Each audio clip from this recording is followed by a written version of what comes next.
Hello, कशा आहात सगळेजण? तर मी ना आज जिरा राईस बनवणार आहे आणि मी माझ्या स्टाईलमध्ये कसं बनवते ते तुमच्यासोबत शेअर करते.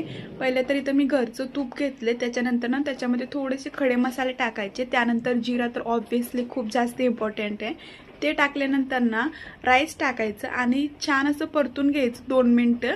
त्यानंतर मग पाणी टाकायचं, चवीपुरतं मीठ आणि मी कोथिंबीर पण टाकते बरं का. फ्लेवर खूप छान येतो. त्यानंतर राजमा करायचा होता आणि मी नाही करणार, माझे आहो करणार आहेत, कारण त्यांनी भाजी खूपच मस्त करतात आणि त्यांना खूप आवडतं असं भाजी वगैरे बनवायला.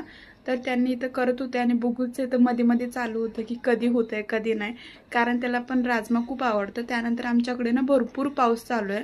तुमच्या इकडे पाऊस आहे का नाही मला कमेंटमध्ये सांगा. आणि खरंच मी स्वतःला खूप लकी समजते, कारण ना सगळ्या गोष्टी त्यांनी मला सपोर्ट करतात. सुट्टी असली का काही स्पेशल बनवायचं झालं का ते पण बनवतात आणि किती यम्मी दिसते. चला मग तुम्ही पण या खायला आणि व्हिडिओला लाईक करा. बाय.